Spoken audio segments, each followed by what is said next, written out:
Welcome! My purpose with this presentation is to share with you a vision for the future of northern Canada, which I find tremendously inspiring, and I think that you will too. This is a vision full of hope and awesome solutions. But first, let's look at some of the problems we're facing environmentally in northern Canada.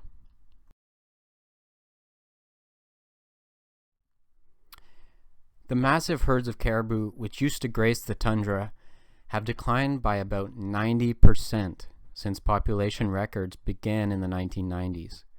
This is obviously not a sustainable trend.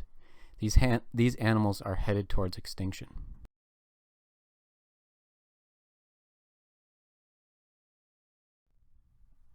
The melting of permafrost is one possible contributor to the decline of caribou herds, but the melting of permafrost also has many other serious repercussions. Did you know that there is more carbon stored in permafrost right now than there is in the entire atmosphere? When permafrost melts, this carbon is released into the atmosphere as methane, where it causes global warming. Methane emissions from melting permafrost are predicted to become the world's #1 source of greenhouse gas emissions in the next few decades, surpassing all fossil fuel emissions, emissions from agriculture, and emissions from the world's wetlands, which are currently the #1 source of methane emissions. The melting of permafrost is a big issue.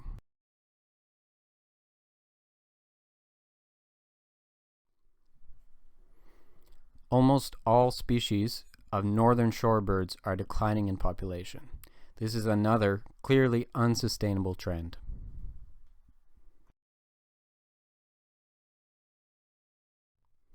And of course we have climate change itself, which is changing weather patterns, and these weather patterns are starting to have a big effect.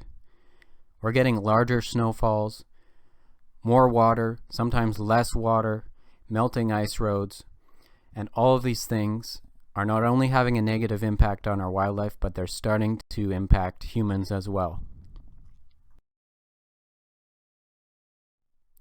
Forest fires are also increasing in severity and frequency. Last year this was obviously a really big problem. Fires pollute the atmosphere and contribute to global warming, but they also kill wildlife and destroy valuable forests, not to mention threatening human settlements. So those were some of the environmental problems northern Canada is facing right now. But actually, Canada's northern ecosystems have been severely degraded for almost 10,000 years. It all started with the extinction of our megafauna. Megafauna, by the way, means any animal that is roughly the size of an adult human or larger. Some of them were much larger. The link is even closer than this actually, because the timing of the extinctions in each area of the world seem to coincide exactly with the timing of the first human arrivals in each area of the world. Europe, for example, where humans arrived early, began to lose megafauna about 80,000 years ago, really early, whereas North and South American megafauna only went extinct between 10 and 13,000 years ago, which coincides very closely with the estimated arrival and spread of humans in the Americas. Tragically, wherever humans have gone, we have killed off most of the megafauna. The map shows the severity of the extinctions. Red areas had 80% or more of all megafauna exterminated.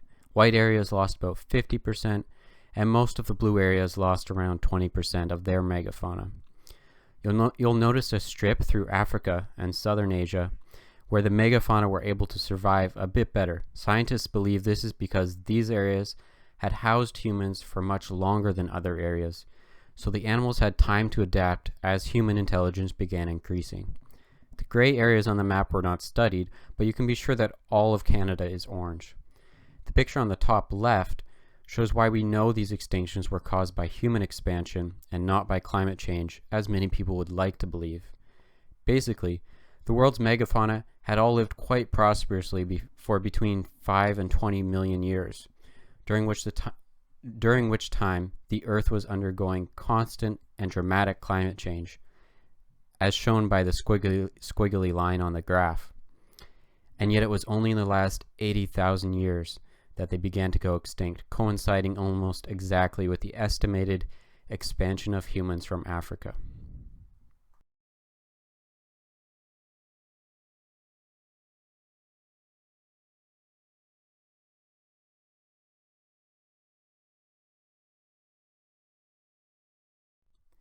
Why am I talking about this ancient extinction? Why is it relevant to our modern day situation? It's actually extremely relevant because all of our plants, soils, animals, insects and birds and ecosystems as wholes have not recovered from the loss of these extremely important species of animals. A principle of evolution is that the longer an environmental condition exists, the more adapted things become to it, and eventually they come to rely on it. In this case, the presence of millions of huge animals is the environmental condition. And our ecosystems evolved with this as a stable condition for millions of years. And only in the past 80 to 10,000 years has this environmental condition been disrupted. Evolution takes a long time, especially when conditions have changed so dramatically. There's no chance that our modern ecosystems have had time to adapt to the extinctions of the herds of huge animals, as you can see from the graphic on the right. Can you see the red line? That is how long megafauna have been extinct, compared with the green, which is how long they've been around. And actually that red line, that tiny little sliver, is actually way thicker than it should be, but if I had made it the accurate size, you wouldn't be able to see it.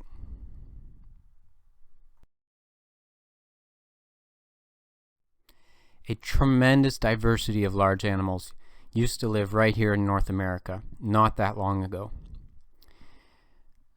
There were giant rhinoceroses, woolly rhinoceroses that lived in the Arctic, giant elk with huge antlers, mammoths, of course, and look at those bears there compared to that human. All of those used to live here in North America. Yeah, a polar bear is the fourth one down, just for size comparison.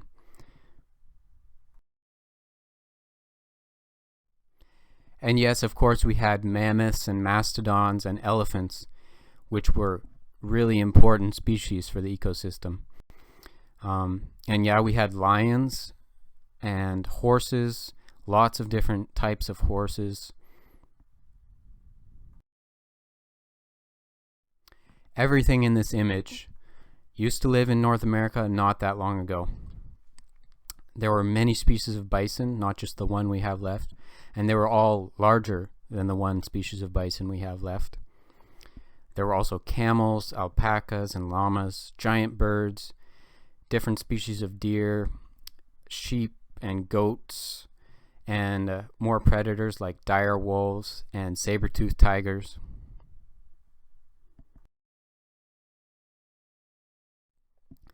We weren't taught this in school, so most people don't know anything about it. But it turns out that the entire Earth was meant to be as abundant with animal life as the African savanna. So what's the current state of animal populations in the Northwest Territories? I did some rough calculations for the tundra areas of the Northeast, and assuming that barren ground caribou make up most of the animal biomass, these tundra areas are currently supporting only 15 kilograms of animal biomass per square kilometer.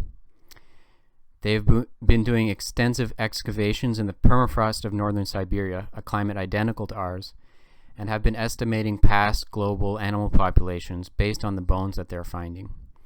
Their numbers, which are the most accurate numbers we have, show that northern tundra areas used to sustain about 10,000 kilograms of animal biomass per square kilometer. That is 700 times more animals than we currently have in these areas. And even if the caribou herds return to their past populations that they had in the 1980s and 90s, they will still be only 1/100th of what the land was able to support before humans arrived. So why does this reduction in animal numbers matter? And why has the ecosystem lost so much productivity? To understand that, we have to understand something called animal impact. Allan Savory has been the main pioneer revealing the importance of herds of large animals for ecosystem health. And he refers to the trampling, hoof action, grazing, and digestion these animals perform as animal impact for the sake of simplicity. Let's take a moment to watch his TED Talk, which explains the power of animal impact. Allan will be talking about environments that are very different from what we have here in northern Canada, but as I will show later on, northern Canadian landscapes actually function pretty similarly to the brittle environments that he describes in this video, so pay close attention. These are some pictures I took last year in Saskatchewan, showing quite clearly what high animal impact looks like. We artificially mimic a natural herd in order to achieve the same level of trampling and grazing. In this case, we did it with electric fences. If you put a large number of animals into a small fenced area and then move them very frequently, the land receives the same treatment as if a herd has passed over it.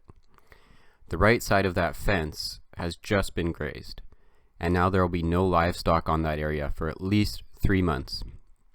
Although the land may look severely damaged after heavy animal impact, if things are timed correctly, that piece of land will actually become more healthy and productive than the surrounding area, and that positive impact will last for years. The left side of that fence has had the same treatment applied about a month earlier and has already recovered to a more lush and thick pasture than you are likely to find in this area of the world.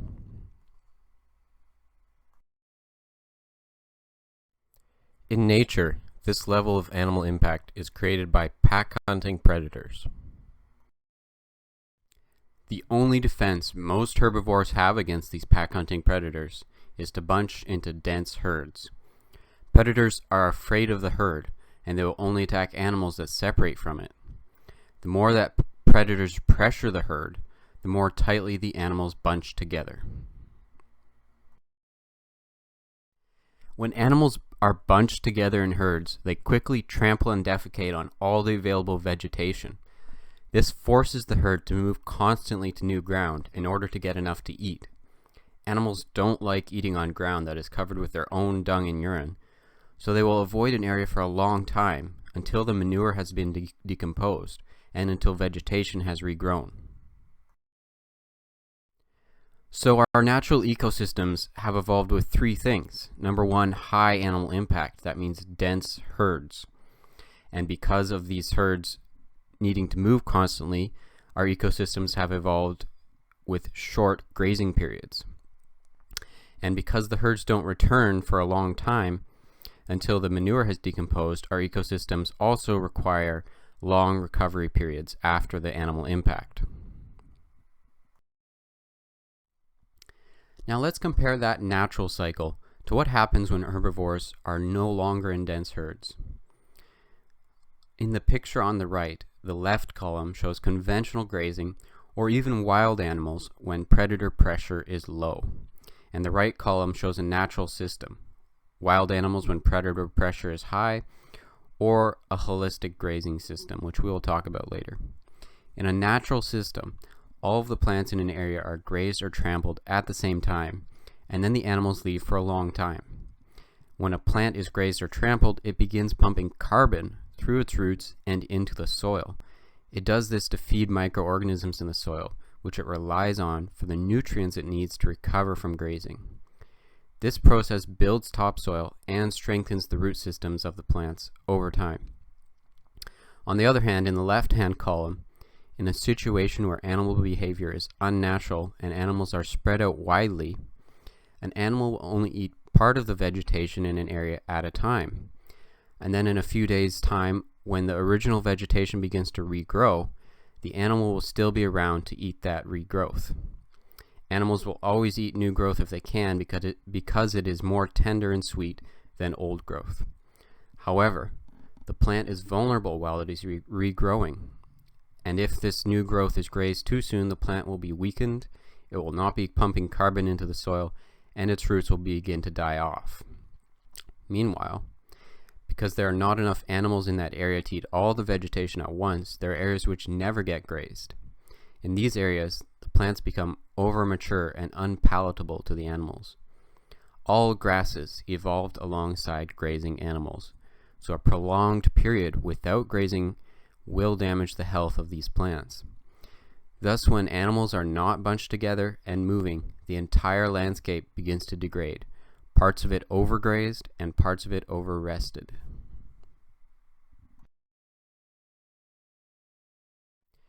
These pictures show the big difference that timing makes. The tiny plants with small roots are what you will find when there is low animal impact, a long grazing period, and a short recovery period. The healthy plants are what you'll find when there is high animal impact, concentrated in a short period of time, followed by a long recovery period. It makes a huge difference. These grazing principles are being applied on ranches around the world, and the results are really amazing. What you will see in this video is not anything new, it is just ecosystems returning to their natural state of health now that the animal impact that they used to rely on has been restored.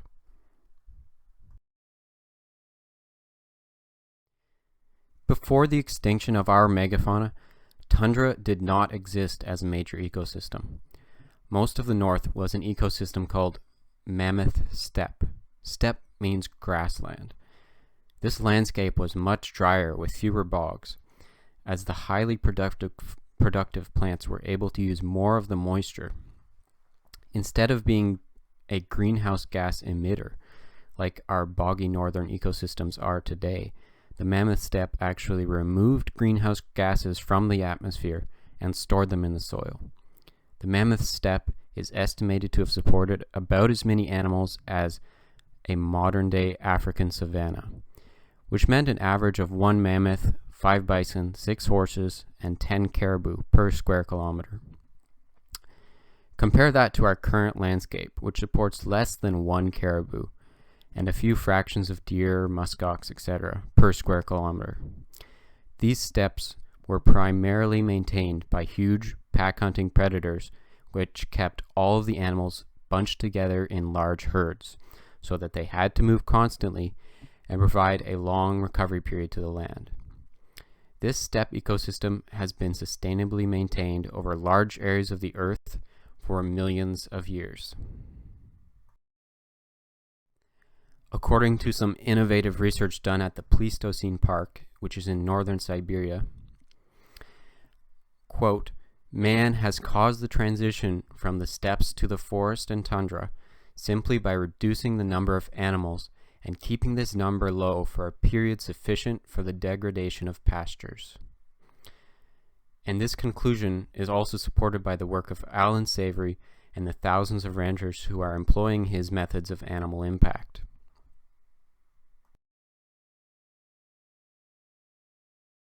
We have only recently discovered the importance of animal impact on northern landscapes. This is a very exciting discovery because it opens up the possibility of returning to the abundance that the north used to have. It turns out that northern landscapes function very similarly to brittle environments in that they require the hoof impact of herds of large animals. When left alone, the soil surface of northern environments becomes covered in a crust of lichen, moss, and low-growing vegetation.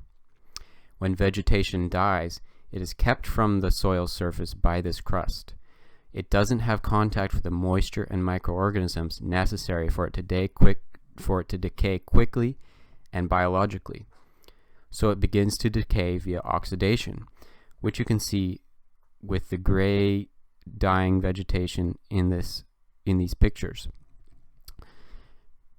This process does not return the nutrients in that plant to the soil where they can be reused.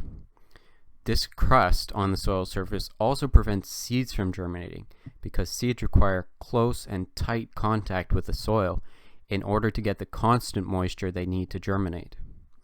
The soil crusts in northern environments are certainly more beautiful and productive than the crusts which form in southern deserts, for example, but they play the exact same role in preventing more productive grasslands from establishing.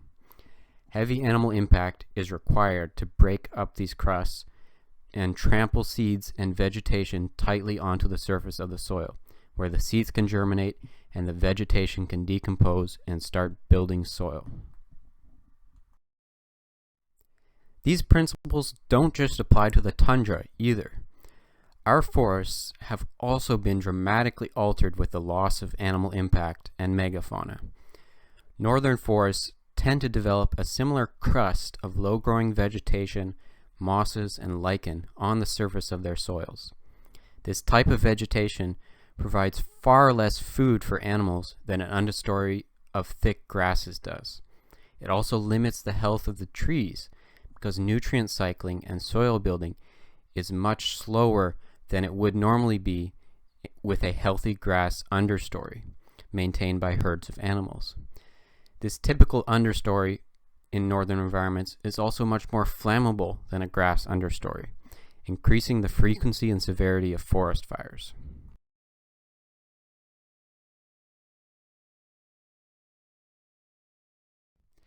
But when large herd impact is applied to arboreal forests, they change dramatically and quickly, returning to the state that they have existed in for millions of years previously, and the state that they have evolved to prefer.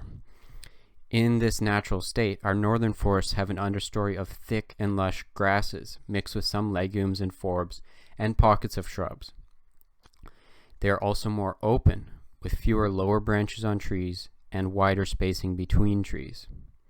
The soil in all three of these pictures is pure sand. In the picture on the top right, the left side of the picture receives very high animal impact, and the right side receives low animal impact. The two sides are divided by a fence that you can't really see in the picture. This was taken in early fall, and notice how the trees in the high animal impact area are still green, which means they're still photosynthesizing, growing, sequestering carbon, and building soil. The trees in the low impact area, on the other hand, have already gone dormant. Multiplied over millions of acres, this sort of small change has a massive impact. Also, look at the two sides and tell me which one you think is more likely to start on fire.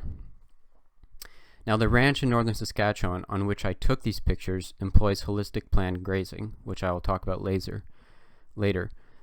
But basically, they mimic the herds that used to roam the area. And there are areas of dense forest on this ranch where the trees are close together, but even in those areas there's a thick understory of grasses and a lack of flammable lower branches and woody debris on the ground. Soil is being created quickly in this type of forest, whereas forests with low animal impact barely create any soil at all. They just remain sand. This ranch, as you can probably imagine, is a magnet for wildlife in the area because there's so much food.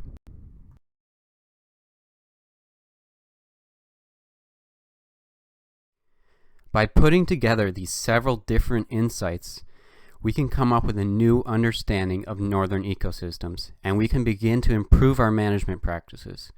We need the trampling, hoof action, grazing, and digesting, which used to be provided by large herds of megafauna, in order to have healthy and productive northern ecosystems.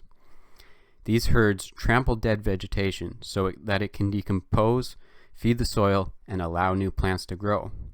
These herds graze plants, and as the plants are regrowing, they pump carbon into the soil and build topsoil. The digestion happening in the stomachs of all these animals recycles nutrients very fast, and this nutrient cycling continues all winter long as the animal grazes in the winter. The animals are essentially carrying warm summer conditions around inside their guts all year long.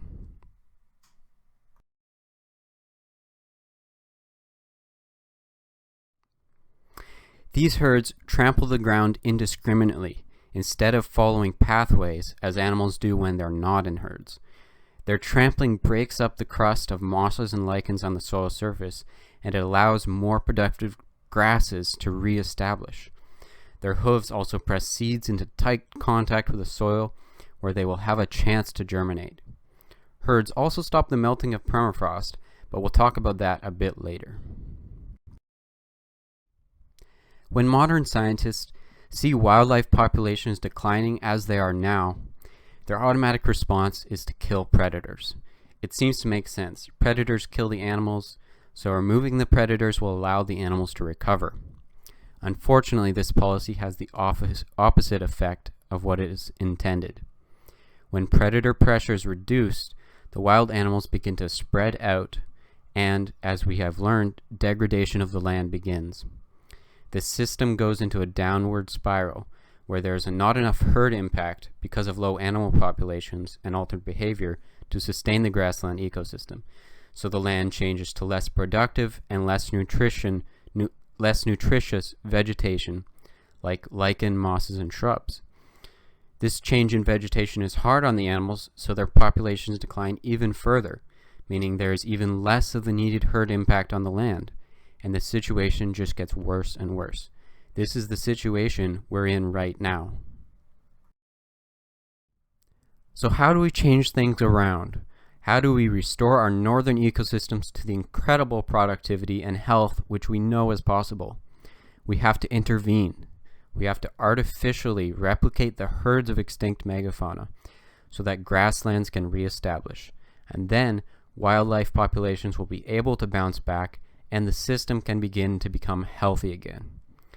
As we do this, we have to always remember the three principles of high animal impact, short grazing period, and long recovery period. This is why strategies like reintroducing bison in national parks don't have the effect of dramatically restoring the landscape. The bison numbers are too low to significantly impact the ecosystem, and the bison are generally spread out and overgrazing the land, not tightly packed in herds.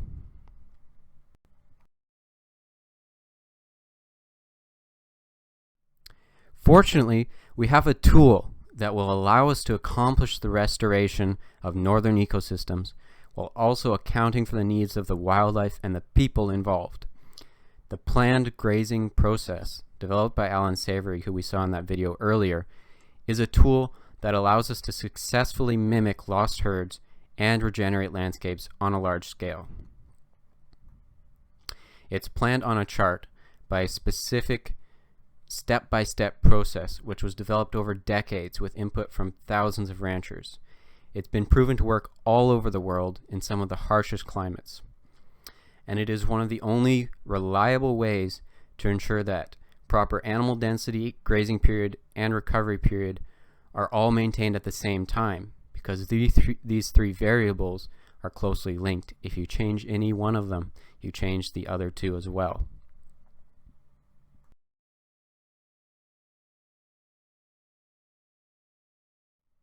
Planned grazing, as it is called, accounts for the needs of wildlife, different landscape types, human needs, other land uses, changing weather patterns, etc.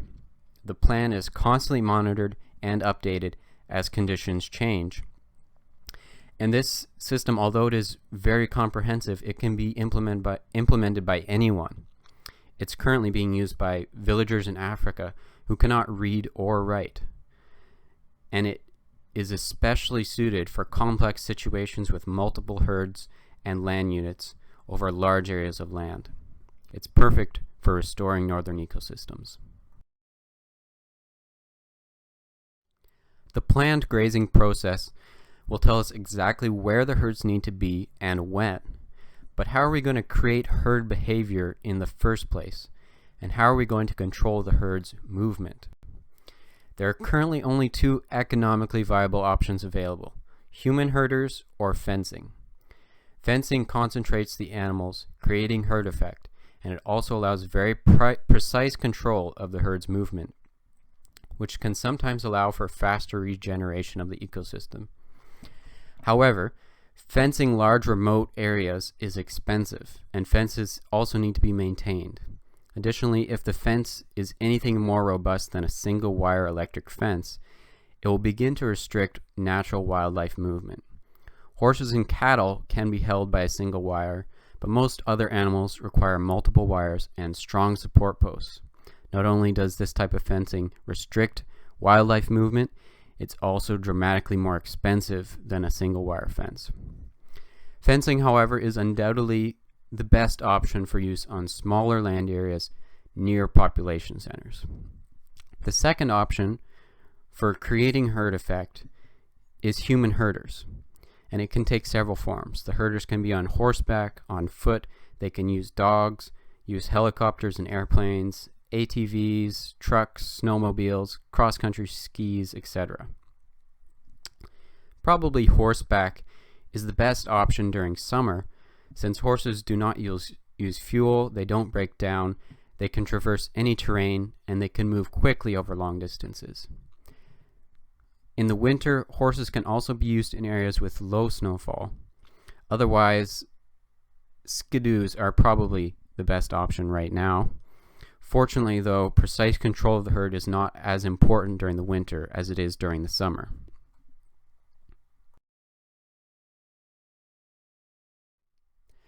So what animals should be used to restore northern landscapes? That will obviously have to be decided on a case-by-case basis, but these are some of the main factors to consider. First, the animals obviously have to be adapted to northern climates and spending long winters outside grazing. Fortunately, this doesn't really limit our options, as there are a multitude of domestic and wild species capable of thriving in the far north, including many breeds of cattle, sheep, horses, alpacas, llamas, and wild animals like bison, muskox, and caribou. Second, if we really want to do this on a massive scale, it will have to make a profit. No one's going to pay for it. With that in mind, animals which produce a marketable product and which are inexpensive to raise should be preferred. Third, the animals must be manageable, or it will be impossible to ensure adequate herd effect, grazing period, and recovery time, and it will therefore be very difficult to regenerate landscapes successfully. Domesticated animals have a big advantage over wild animals for this reason alone. They can be easily herded or controlled with fencing. Another option might be crosses between domestic and wild animals, like the beefalo, a cross between bison and cattle, which would be similar to wild animals but easier to manage. The fourth factor to consider is that the animals should not create conflict within communities or within society. If the prevailing attitudes in an area, for example, are strongly opposed to cattle, then an effort should probably be made to find a different animal which will be more acceptable to the community. The last factor that should be considered is the size of the animals. The larger the better. Larger animals better mimic our lost massive megafauna, and they provide more animal impact, they're able to dig through deep snow better, and they're more resistant to predators. A herd of sheep, for example, requires 24/7 protection with tons of guard dogs and armed humans in the north, otherwise they'll be quickly decimated by wolves. Planned grazing is currently the most practical option we have for restoring large areas of the north, and we'll talk more about the benefits of it later. But there's a second piece to the puzzle, which is possibly the most important thing I've talked about yet. It's called holistic management. How smart would it be for us to implement all these land management practices, start spending money, getting grants, employing people, changing policies, etc., without first taking the time to understand the root cause of land degradation in the first place? Why did ancient humans almost universally destroy any environment they entered? Why have we continued to do that all throughout history? Why is land degradation getting worse today? Think about how different all of these situations are. We seem to cause destruction no matter the situation. It doesn't matter if our populations are tiny or massive as they are today. It doesn't matter how educated or uneducated we are. Even with all the information available to us in the modern age, land degradation still continues at a staggering pace. Civilizations with completely different social structures, government systems, religious beliefs, climates, external pressures, levels of technology, etc., have all failed. What's the common factor? Until we figure that out, we are doomed to continuing our trial and error approach, with the errors becoming more and more catastrophic and irreversible each passing decade. Allan Savory thinks he has found the common factor responsible for human unsustainability. He thinks the problem is the human decision-making process. Having grappled with the issue for quite a while, I think he's probably right. But the great thing about Allan is that he didn't just identify the problem, he actually devoted his life to creating and promoting a solution, which is what holistic management is. The problem is that we all basically make decisions the same way, and this natural and probably genetic process is simply not adequate to manage the complexity of nature, economies, or societies. This diagram shows natural human decision-making on the left compared with holistic decision-making on the right. I'm not going to go into the specifics of holistic decision-making right here, as it really has to be practiced and experienced before you'll start to understand why it's so valuable and different. In brief, though, holistic management is usually described as a way to ensure that any decision is socially, environmentally, and economically sound all at the same time. It's a process which helps us to make decisions that won't have unforeseen, unintended consequences down the road. Having worked with many people using this decision-making process in their day-to-day lives, I now consider it to be one of the most important things I can talk about, and an absolutely essential prerequisite for success and true sustainability. I would highly recommend reading Allan's book, Holistic Management, and taking a course from the Northern Farm Training Institute if you're really interested in learning more about this decision-making process.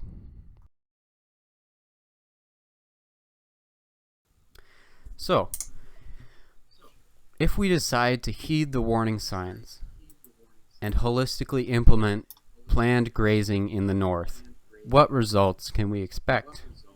Here's a list of some of the most important ones, in my opinion. We'll reduce forest fires, restore wildlife populations, reverse global warming, boost the economy of the north, stabilize the permafrost, and guarantee food security in the north. Let's look at each of these benefits in a bit more detail. How can planned grazing reduce fires? By grazing herds in our forests, as used to happen, the underbrush will change from predominantly woody vegetation to predominantly grasses, which are far less flammable. Dead vegetation will also be trampled onto the surface of the soil, where it will decompose much faster, reducing the buildup of flammable woody materials on the forest floor. These herds will also be dramatically improving the soil health in our forests and increasing the carbon content of the soils. Healthier and higher carbon soils are able to hold many times more water than low carbon soils, which means that even during years of drought, vegetation will remain green and moist, reducing the number of forest fires that occur in those years. Eventually, under planned grazing, there will also begin to be wider spacing between trees in most areas, which helps a lot to reduce the severity of forest fires that do occur. These pictures were taken during last year's drought on a holistically managed ranch in Saskatchewan. Notice that the vegetation, even in the more dense forest on the left, is still green and mostly non-flammable grasses. There's also not a large buildup of woody debris. There's not a big risk of fire in this forest.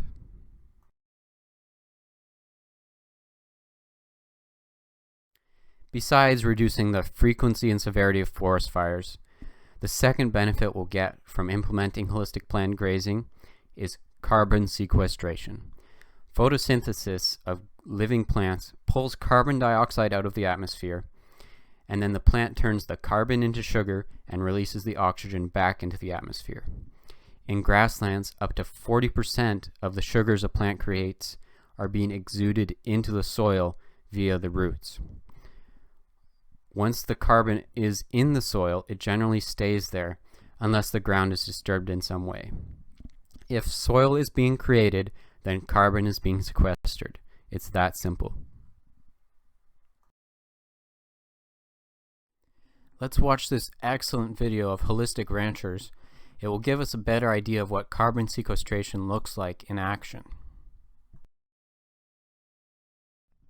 Scientists have actually known about soil carbon sequestration for a long time, but the traditional belief is that it happens so slowly that it's basically irrelevant in the fight against rising greenhouse gas concentrations.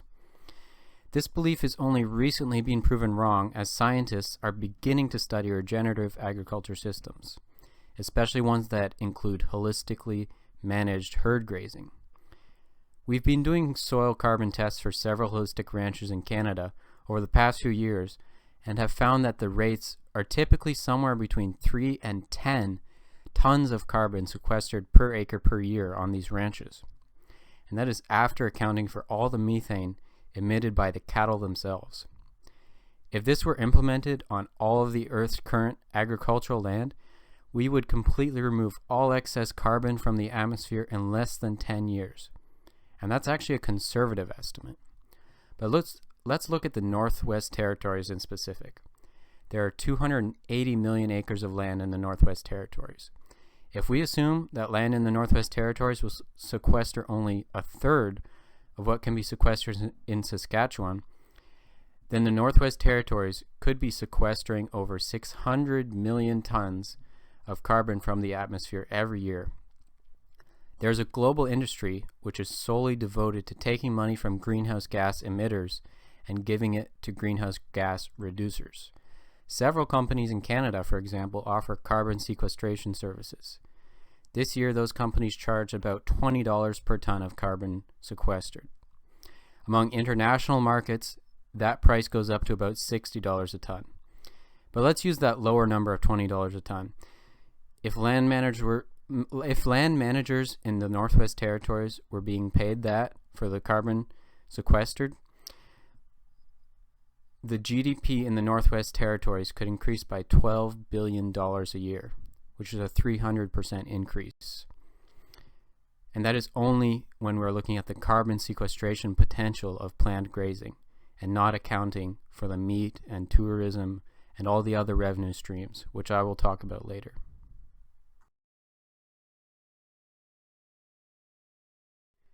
By restoring northern landscapes, we'll be sequestering gigatons of carbon and actually significantly changing the atmosphere in a positive direction. But the landscape change will also stop global warming by changing the amount of heat that is absorbed by the landscape. A landscape that reflects a lot of light and heat instead of absorbing it is said to have a high albedo. This picture of the Peace River country in Alberta shows how grasslands are much more reflective than forests. That means they reflect more heat back out of the earth instead of absorbing it and heating the atmosphere. Multiplied over millions of acres, this change in vegetation has a significant cooling effect on the climate.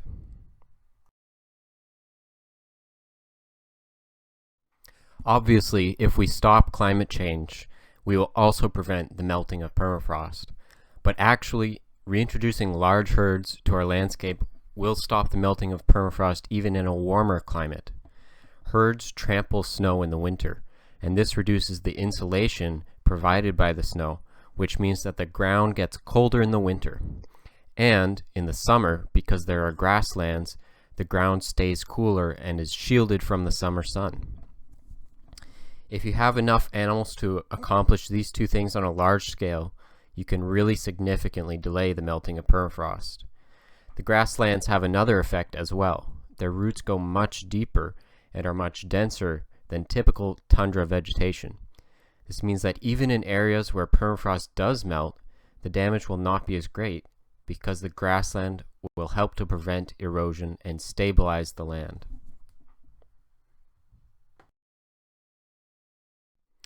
To understand more about how animals can stop the melting of permafrost, let's watch this video of Pleistocene Park, which is a research station in northern Siberia, where they are experimenting with these methods. Although if we implement planned grazing, the herds of animals, possibly domestic animals, will be eating vegetation. They will actually be having such a positive impact on the productivity of the land that in the end there will still be more for the wild animals to eat than there is right now. Think about that ideal animal density of a 10,000 kilograms per square kilometer. Even if we are forced to have 90% of that total animal biomass be human-controlled herds, that will still leave room for a 1,000% increase in our current wild animal populations. This principle has been proven on hundreds of large ranches around the world. Let me read this quote from the Africa Center for Holistic Management. Quote, "A 12% increase in perennial grass plants. This reflects an increased forage over a longer period for both livestock and wildlife. Now, 4 herds of sable are resident on the property. As the grazing plan is followed, livestock and wildlife are able to share forage and still have reserves for when the rains are late and sparse." The Africa Center for Holistic Management accomplished this increase in forage by putting 400% more livestock on their land and using planned grazing. So despite the increase in livestock, they still have an increase in wild animal populations over what they had before. In the north, our wild animals will increase primarily because of the restoration of vast areas of grass, because grass is a much higher quality forage and much more productive per acre.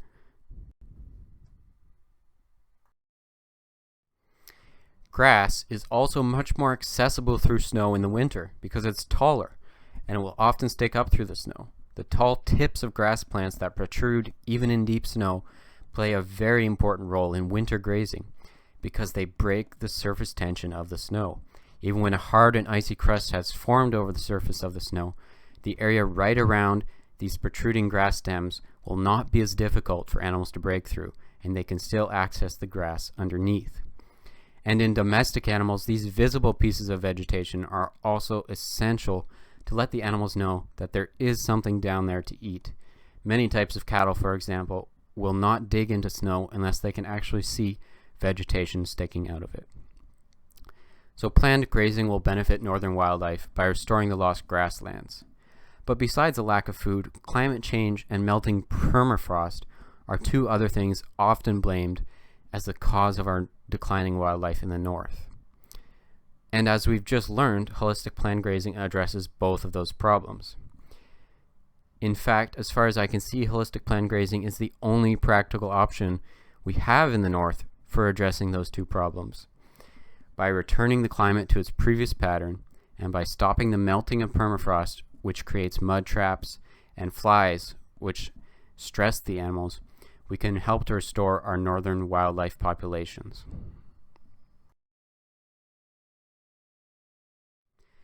We already talked about the tremendous boost to the economy that could come with carbon sequestration if that was pursued. But besides that, how will holistic planned grazing affect the northern economy? Besides carbon sequestration, there are 2 main ways that holistic planned grazing will bring outside money into the north: meat and tourism. These will probably account for the bulk of the revenue, although there are many other profit sources that could be included, such as sales of breeding animals, education and consulting services to other northern areas that want to implement this sort of change, possibility of hay sales once grasslands are restored, sales of native grass seeds, fur and leather from the animals, and much more.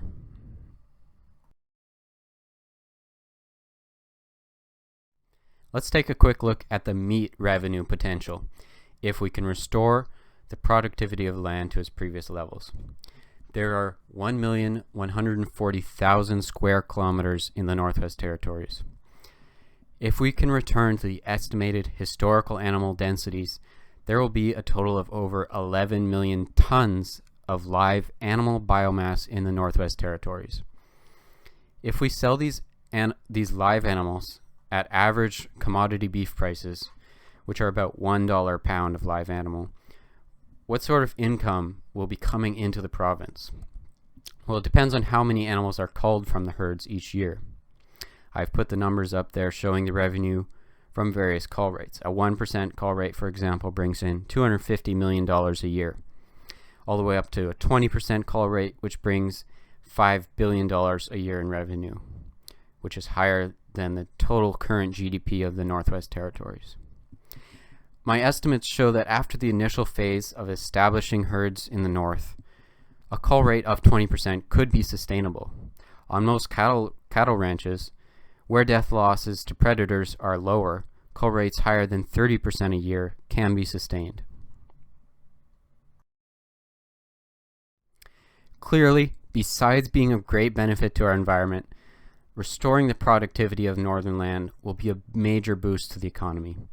Thousands of jobs will be created. Herders will be needed for all the herds. Animal and meat transportation will be needed, whether by truck, train, boat, sled, etc. Grazing planners will be needed for each of the herds, as well as regional coordinators to ensure that the whole area is being grazed as needed. There will be people needed to monitor the land, often far away from where the herds are, so that's a separate job from herding. A slaughtering facility could be built in the Northwest Territories, creating more jobs and allowing more of the profit to stay in the north instead of being outsourced to Alberta. And the development of more efficient transportation routes from the Northwest Territories to the customers in the rest of Canada would be a major factor in increasing the profitability of northern grazing. But for me, one of the most exciting things about having animal-based northern economies is that the barrier to entry is very low compared to big industries like mining and fracking and oil, etc. Entrepreneurs will have a much easier time starting a grazing business than they will starting a mine, for example. Ideally, anyone in the Northwest Territories who wants to start a business could simply buy some animals for a few $1,000s, buy some fencing or a horse, and get started. Holistic management teaches us that we should always take into account people, land, and finances when making any decision. We have already seen how regenerating northern landscapes with planned grazing and holistic management will bring benefits to our environment and to the economy. But will it be good for people? I would say that the people qualified to answer this question are actual residents of the North. So what do you think? Let's do a quick brainstorm of how regenerating northern landscapes using large herds might benefit you, your family, your community, or other people in the province. If you think of any drawbacks, please keep them in your memory for the end of this presentation, where we'll have a question period where I can address those. Right now, let's just try and brainstorm some benefits to society from this plan.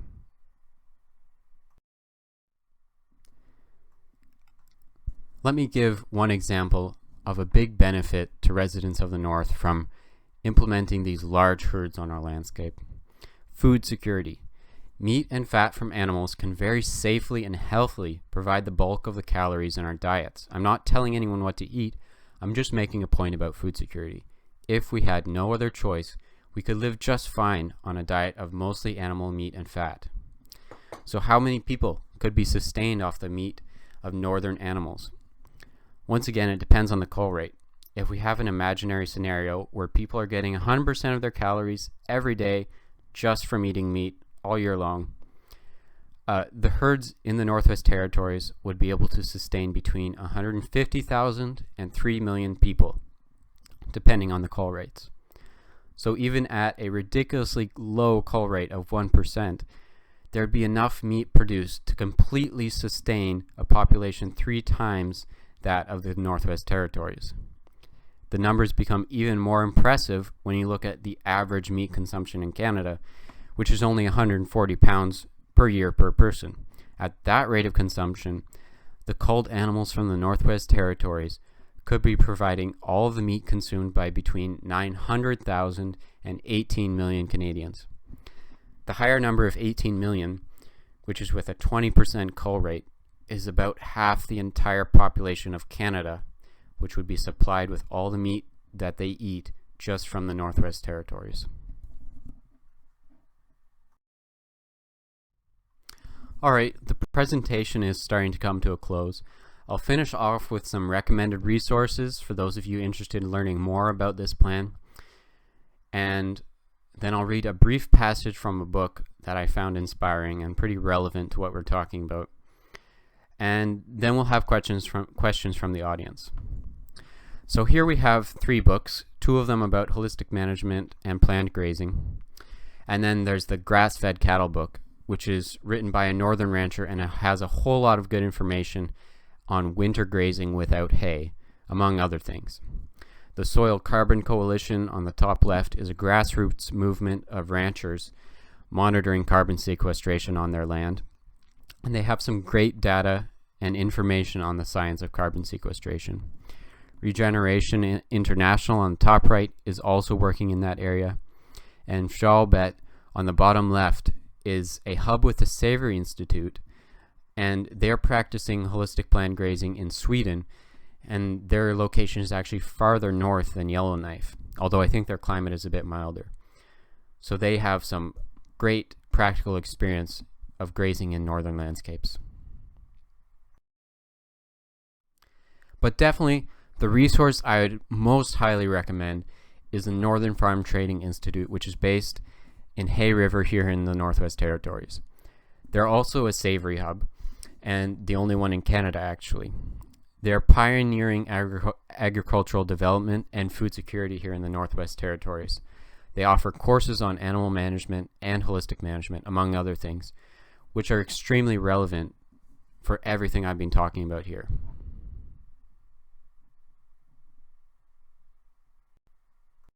The Northern Farm Training Institute is currently focusing mainly on small-scale systems to provide better food security for communities and families living in the North, especially vegetable and fruit security. Visit nftinwt.com to learn more about the Northern Farm Training Institute and what they're doing.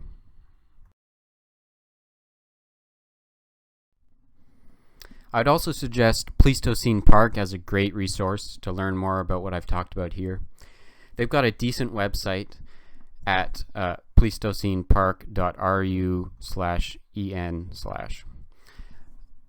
And that website has some really solid information, some good scientific studies. But unfortunately, the actual people running the park are kind of hard to contact, and it's very expensive to visit them. So that's why I would recommend the Northern Farm Training Institute, because they're actually located in Canada and very accessible.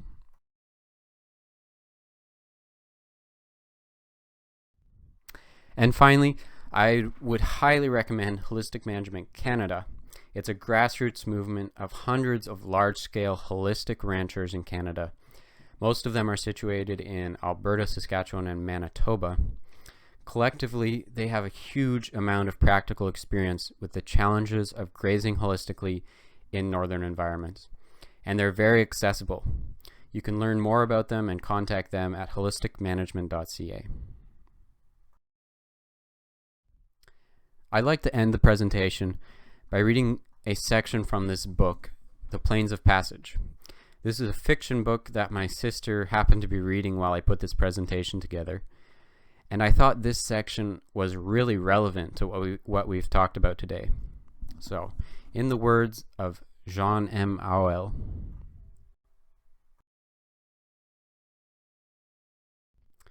for all the monotonous uniformity, the ancient grassland rippling in the wind was deceptively rich and varied, and, like the sea, supported a profuse and exotic array of life. Outlandish creatures displaying a flourish of biologically costly social adornments in the form of luxurious horns and antlers, shags, ruffs, and humps shared the great steppes with other animals grown to magnificent size. The woolly giants, mammoths, and rhinoceroses, resplendent in dense double furs, long flowing hair trailing over warm downy underlayers, with thick layers of sustaining fat, flaunted extravagant tusks and exaggerated nose horns. Giant deer, bedecked with stately racks of immensely palmate antlers, grazed alongside aurochs, the splendid wild forerunners of herds of placid domestic cattle, which were nearly as huge as the massive bison that sported such enormous horns. Even small animals displayed the size that was the result of the richness of the steppes. There were great jerboas, giant hamsters, and ground squirrels that were among the largest found anywhere. The extensive grasslands also supported a bounty of other animals, many with remarkable proportions. Horses, asses, and onagers partitioned space and food on the lowlands. Wild sheep, chamois, and ibex divided higher ground. Saiga antelopes raced across flatlands. Gallery forests along river valleys or near ponds and lakes, and the occasional wooded steppe and tundra played host to deer of all varieties, from spotted fallow and gentle roe deer to elk, red deer, moose, and caribou. The tremendous herds of grazers, as well as the browsers and seed eaters, were culled and kept in check by the ones who ate meat. Carnivores also reached tremendous size because of the abundance and quality of their food supply. Gigantic cave lions, up to twice the size of their later southern descendants, hunted the young and old of even the largest grazers, though a woolly mammoth in its prime had little to fear. The usual choice of the great cats were the huge bison, aurochs, and deer, while packs of oversized hyenas, wolves, and dholes selected from more middle-sized game. They divided the plentiful prey with lynxes, leopards, and small wildcats. The great diversity and size of the animals that lived on those ancient steppes, and their bonus of exaggerated and richly enhanced appendages and supplementary growths, could only be sustained by an environment of exceptional quality. Yet it was a frigid, sere, demanding land surrounded by mountain-high barriers of ice and bleak oceans of frozen water. It seemed a contradiction that such a harsh environment could provide the richness that was necessary for the lavish growth of the animals. But, in fact, the environment was entirely right for it. The cold, dry climate fostered the growth of grass and inhibited the growth of trees. Trees such as poplars or spruces are luxuriant growths, but they take a long time and ample moisture to mature. Woodlands may feed and support a range of other plants and animals, but trees need resources to maintain themselves, and they do not encourage the development of multitudes of large animals.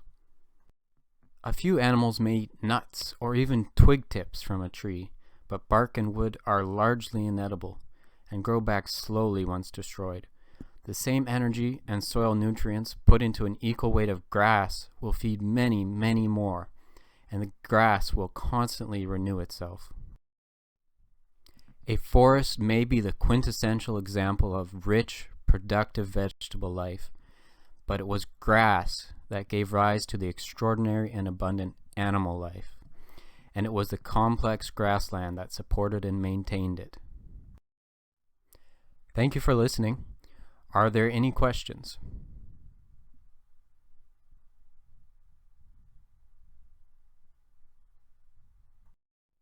Once again, thank you for your time. You can contact me at any time by email. My email address is sheldonfrith@hotmail.com, or by phone. My cell phone number is 289-880-9700. Thank you so much.